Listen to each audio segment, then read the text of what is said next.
Creative Assembly has provided us content creators with a bunch of footage showing off a selection of several factions rosters. In this video, we're going to be taking a look at some of Cathay. This is not their entire roster, it must be said, and keep in mind these stats are not final, but it will give us an indication of the unit's roles, and we can go through and compare them to some existing units to try and get a feel for what Creative Assembly's intentions are for these units. So without further ado, let's jump in with Grand Cathay, starting with your basic Jade Warriors. A nice heavy infantry unit with somewhat middling stats. Reminds me a lot of Dwarf Warriors. 80-ish armor, decent melee defense, defensive stance buff will give them an additional 10 armor and 25% charge resistance, and of course the Cathay and army ability, Yang, or melee units will give them 6 up to 12 melee defense, and same for leadership. Cost-wise, I would expect these to cost more than Dwarf Warriors, given that dwarfs are supposed to have some of the most cost-effective infantry in the entire game as far as defense goes. I would expect these guys to fall within the 550 to 600 range, less than Longbeards, but more than Dwarf Warriors. The Halberd variant reminds me quite a bit of like an armored Empire Halberdier. Their stats, melee attack and defense, are actually worse than an Empire Halberdier, same weapon strength, but they do gain, of course, defensive stance and Yang. Something else very interesting to note is this Charge Reflection. According to Creative Assembly, Charge Reflect doubles the melee damage dealt when braced, attacking against a charging enemy. So it doesn't actually reflect the charge bonus, it just deals bonus damage to a unit that's charging when your units do a counterattacking animation. As you'll see, the Celestial Dragon Guard in this video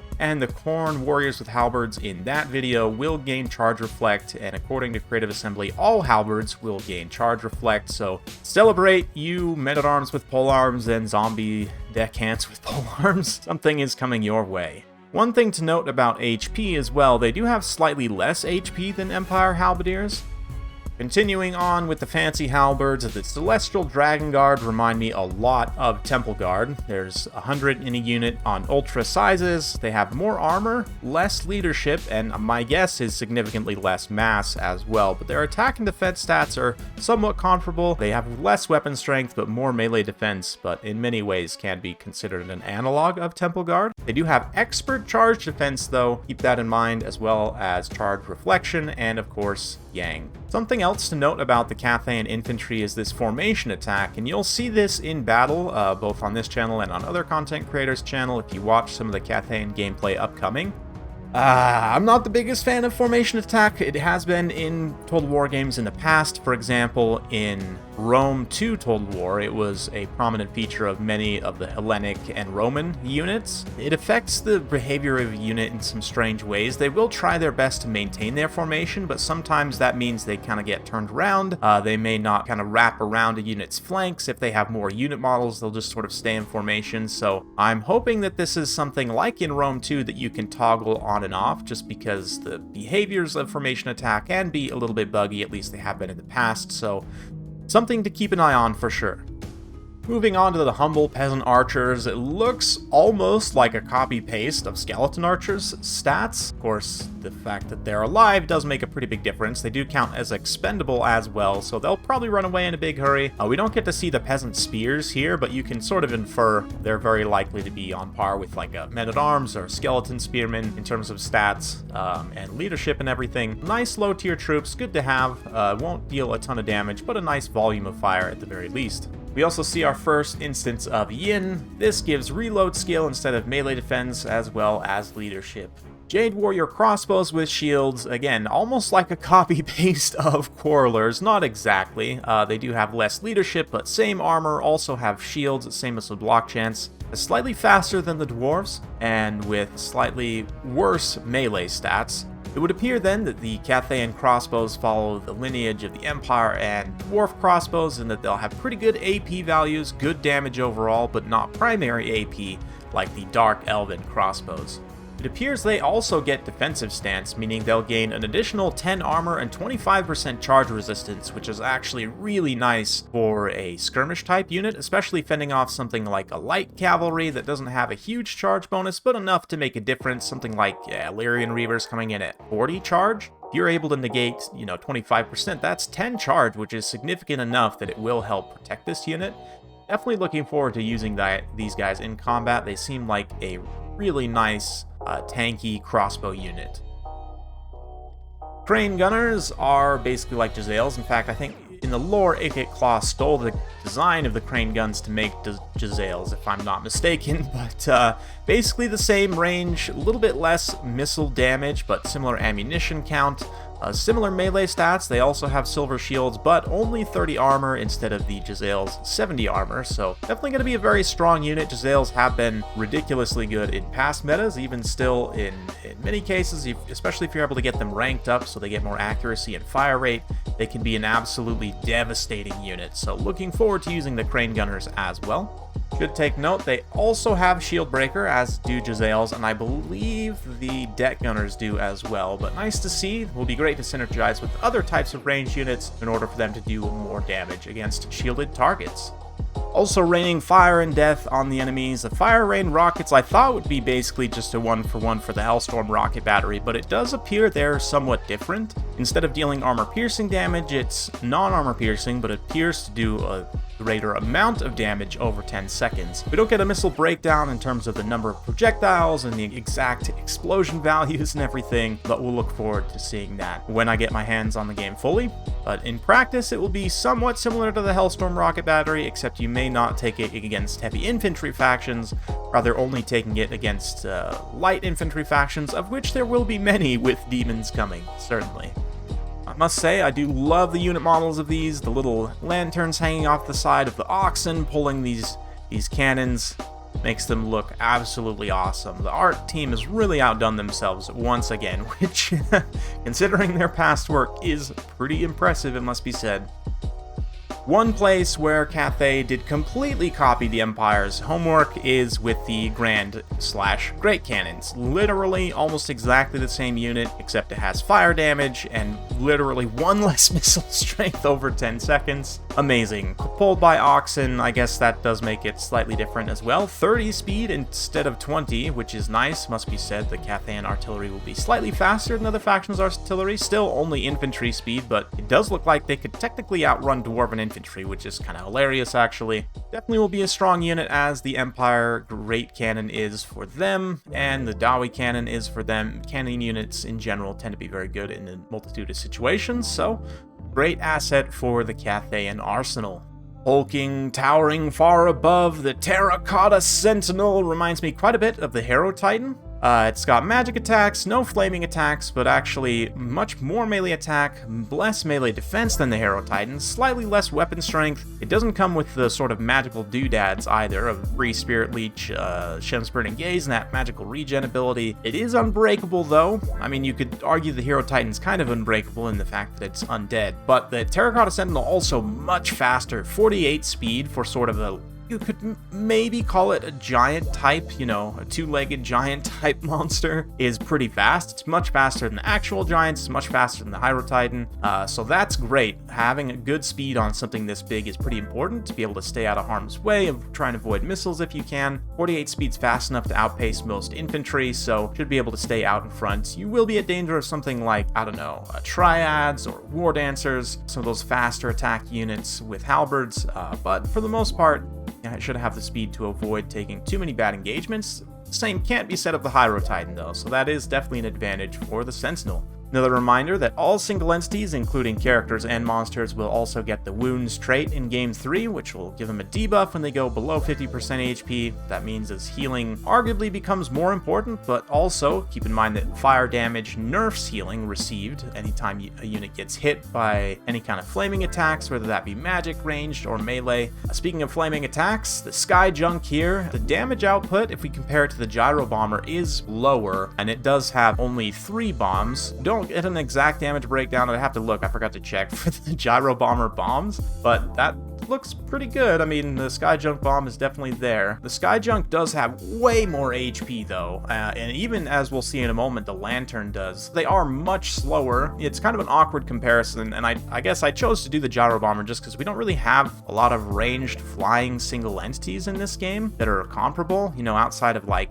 maybe ranged legendary lords. The Sky Junk with the rockets does appear to do pretty good damage. Looks like it has the same shooting attack as one of the Fire Rain rockets, but with a somewhat more limited range. Also, we see here that it has this always flying, which means that it cannot be given a land order. It does appear that some units will probably have this rather than the standard flying trait, but any unit that does have that standard flying trait should be able to toggle land stance. There's also this ability here which gives forest spotting. It's an interesting modifier. I've never seen it actually listed out before. Like, as far as I know, I think Lizardmen Saurus units have really good spotting as well. That could be interesting, you know, for a little bit of a scout, fly over some forest, just see if there's anything hiding out for you. Kind of a cool effect. I don't know if it'll be wildly useful, but +4 leadership is also nice. Map-wide effect range. I don't know if that'll stick around, but that is pretty hilarious, I have to say. The damage output doesn't look amazing, though. Depending on how much this unit costs, I don't know how worth it will actually be, but it remains to be seen. Same thing with the Sky Lantern, like only 144 missile strength over 10 seconds. And I guess I would need to look, again, at an actual breakdown of the missile strength to see if this is more like the War Wagon, where each of those gunners individually do that damage. It can fire while moving, but only 30 speed means it's very likely to get caught by any kind of flying units, and you can't bring it to the ground to try and avoid that damage, so definitely will be a pretty risky unit to take, I think, but very cool nonetheless. Moving on to the casters, proper spellcaster here, the Alchemist. One thing to note is it looks like all spellcasters are getting magic melee attacks. All the spellcasters that I've seen in these roster videos certainly have magic melee attacks. And now that there's no downside to that, since magic resistance is being changed to spell resistance, that is really nice. It will definitely make caster characters that much better. But the Alchemist here are somewhat comparable to Empire Battle Wizard, slightly better attack stats, but overall basically the same. Access to Lore of Metals, so we won't cover that too much, but these abilities here, one-time use. Alchemist's Elixir of Iron Skin gives plus 90 armor. That is an insanely strong modifier. You could put like your 100 armor units, for example, almost to the cap, which is 200 armor. I mean, I think you can technically go over, but there is no effect. Or, you know, use it to buff up one of your more lightly armored units. Just ridiculous. Very, very strong, but only one-time use and a fairly short duration. This next one, Alchemist's Elixir of Puissance. I'm probably pronouncing that horribly, but plus 40 melee attack. Again, an absolutely massive one-time use buff. Remains to be seen whether these will go live with their current values, but they do seem incredibly strong for a generic hero character. Last one, Enhanced Metallurgy. This one is usable multiple times, but essentially imbues magical attacks and additional weapon and missile damage castable on any unit, so that looks great. Only a single target, but a nice little damage buff. No AP buff though, so it should be said this is probably not as good to use on your Halberd units or on your guns. Probably better to use on like swords, spears, crossbows, maybe the rockets as well, since they do primary non-AP damage. Really interesting. Another thing they've talked about in the past for Cathay is this mastery of the elemental winds. If there are multiple casters in the same army, the power of spells cast is increased. I don't know exactly what that means. If you get just additional winds of magic, I'd have to go double check. Probably should have before recording this, but there you go. What it means is that taking multiple casters for Cathay is something you almost always want to do, I would think, even if you don't end up taking many spells on either of them. Finally, we'll finish up with cold, aloof Miao Ying herself. In her human form, she's pretty close to something like a vampire character, just a great hybrid caster fighter character. A decent armor, a more aggressive attack defense profile than somebody like Isabella, although I'm not really sure what advantage, if any, there is to using her human form, besides being a smaller hitbox against missiles. As you can see, the dragon form does start with a 30-second cooldown. She also has this area augment, castable at a 35-meter range, giving 24 melee attack, magic attacks, and immune to psychology. Kind of like Alariel's passive aura, but with a melee attack component and only castable, you know, on a short duration. I mean, I say short duration, 32 seconds is actually a pretty long duration, so quite a strong little support buff. That combined with Miao Ying's spell loadout and the ability to transform into a dragon, I do think means that she'll be probably the most competitive choice in multiplayer for Cathay Cathay. In terms of her spell selection, she does have Earthblood, which you'll notice has an awesome new icon. She's got Storm of Shadows from the Lore of Yin, giving a massive speed debuff. Flesh to Stone, physical resistance plus 60% instead of armor, which is an interesting change. I almost like that better in a way. Will be kind of useless in certain situations, like against like Tzeentch or many of the demon factions, which have a lot of access to magic attacks, but against factions which do not, that will be very strong actually, like Greenskins, for example, or sometimes Lizardmen as well, High Elves. Missile Mirror, another super strong spell from Lore of Yin, reflects projectiles back towards a firing unit, and it doesn't appear to have any restrictions other than casting on a missile unit. So I genuinely want to test this against like artillery, like flying missile unit, besides just standard infantry ground skirmishers, see how it affects those different types of units. Will be very interesting. Regrowth also got a new icon. The idea here is to make it easier to tell the difference between Regrowth and Earthblood, and now they do have very different icons, so you certainly shouldn't get them confused. Her having access to both Earthblood and Regrowth means automatically, yes, she's probably going to be the most competitive choice for Cathay. Not to mention, she's also got Talons of the Night, this vortex from Lore of Yin, which is almost like Dwellers Below. It's kind of like a stationary vortex. I don't know, the animation sort of looks more like Dwellers Below, but I'd have to look at the way the damage is calculated, whether it's more like Pit of Shades, because Dwellers Below is technically direct damage. I guess this is all armor-piercing damage, so it doesn't really matter, to be honest, but anyway.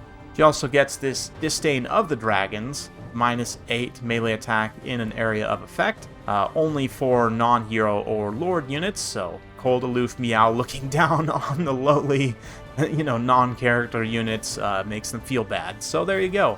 And the passive for Lore of Yin, every time you cast a spell, map-wide, -15 armor and 10% speed, which is actually a pretty strong lore attribute, I must say. 10% speed isn't a ton, but 15 armor's nice. It's basically like Lore of Dark Magic, but just literally better, because it has speed component as well. Will be nice for if you're, for example, spamming Earthbloods. You can get quite a bit of debuff on your opponent army, get a little bit of extra damage out from your non-AP units.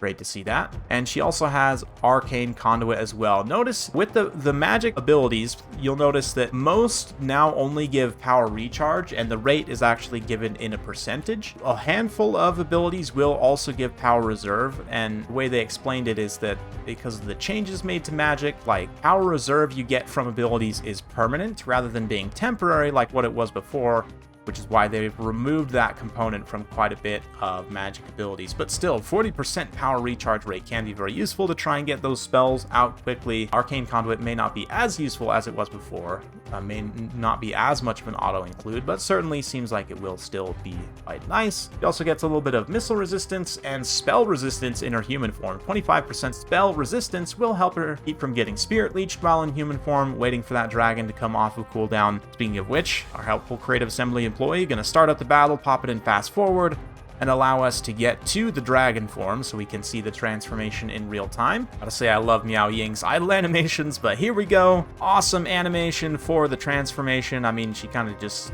turns into a big dragon, which is, there you go. In terms of stats now, she does still retain the ability to cast spells, which I thought they might make that limited to her human form only, but with her being able to cast spells in dragon form, I don't really know why you wouldn't assume dragon form in most situations. Again, maybe you're worried about specific matchups getting shot up too much, so you stay in human form, but I would think that if you're in human form, you're still going to get shot up, potentially, depending on, like, if it's Jezzails or very accurate Elven Archers or something that are able to still hit characters on foot. But anyway, that's another discussion. In terms of stats, she is like Imric on a Star Dragon, so like the top tier of dragons, right? 580 weapon strength, 50 charge bonus, 60 attack, 52 defense, less attack and defense than Imric, and magic attacks instead of flaming attacks, but still similar speed profile, super strong leadership, and 100 armor. Looks like an insanely powerful monster, which is why I would say, like, why even stay in human form, Also note that active effects are now on the top left, and it does look like yeah, Arcane Conduit might just be a passive rather than being an activatable ability, which I did not catch reading the tooltip. Awesome to see. But that's it for this roster slice of Cathay. Stay tuned to this channel for some battle replays. I've got some raw battle gameplay coming to you all very soon, courtesy of Creative Assembly, so be sure to stay tuned for that. Check out my other roster videos coming out very soon. Thank you all so much for watching. Have a wonderful day. We'll see you next time.